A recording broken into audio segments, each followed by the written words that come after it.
மேற்கு வங்கத்தில் இரண்டாம் கட்ட தேர்தல் நடைபெற்ற 77 வாக்குச்சாவடிகளில் மறு வாக்குப்பதிவு நடத்த கோரிக்கை.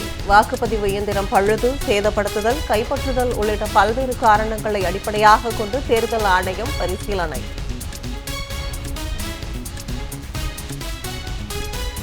ஐந்து மாநில தேர்தல் நிறைவடைந்த நிலையில் வணிக சிலிண்டர் விலையை உயர்த்தியது ஒன்றிய அரசு.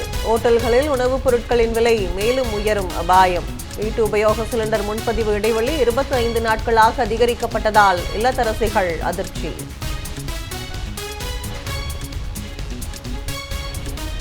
தமிழ்நாட்டில் திமுக தலைமையிலான கூட்டணியும் கேரளத்தில் காங்கிரஸ் கூட்டணியும் வெற்றி பெறும். காங்கிரஸ் தலைவர் மல்லிகார்ஜுன கார்கே பேட்டி.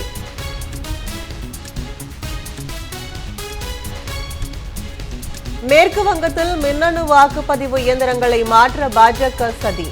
வாக்கு எண்ணும் மையத்தை பார்வையிட்ட பின் முதல்வர் மம்தா பானர்ஜி கடும் குற்றச்சாட்டு.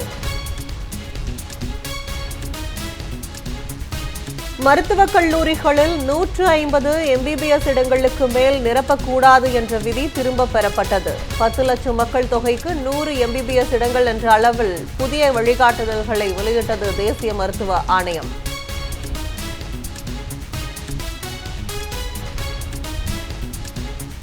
தமிழ்நாட்டில் 17 இடங்களில் சதமடித்த வெயில். அதிகபட்சமாக வேலூரில் 108.4 டிகிரி ஃபாரன்ஹீட் வெப்பம் பதிவானது.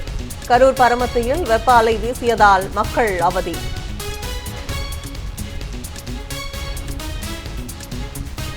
மதுரையில் சித்திரை திருவிழா கோலாகலம். பச்சை பட்டு உடுத்தி வைகை ஆற்றில் இறங்கினார் கள்ளழகர்.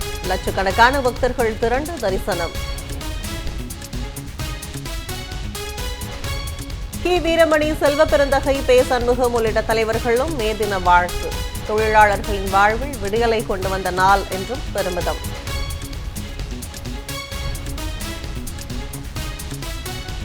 உதகையில் கோடை சீசன் தொடங்கிய நிலையில் போக்குவரத்து நெரிசலை குறைக்க நடவடிக்கை. உதகை மேட்டுப்பாளையம் மலைப்பாதை ஒரு வழிப்பாதையாக மாற்றம். காலை 8 மணி முதல் இரவு 9 மணி வரை கனரக வாகனங்களுக்கு தடை. அணுசக்தி ஏவுகணை திட்டங்கள் நாட்டின் சொத்து. ஈரான் தலைமை மதகுரு மோஜ்தபா கமேனி உறுதி.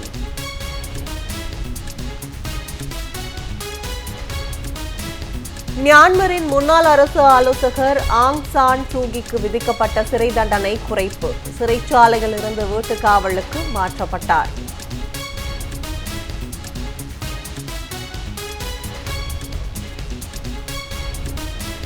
இலங்கை கிரிக்கெட் வாரியத்திற்கு புதிய உறுப்பினர்கள் நியமனம்.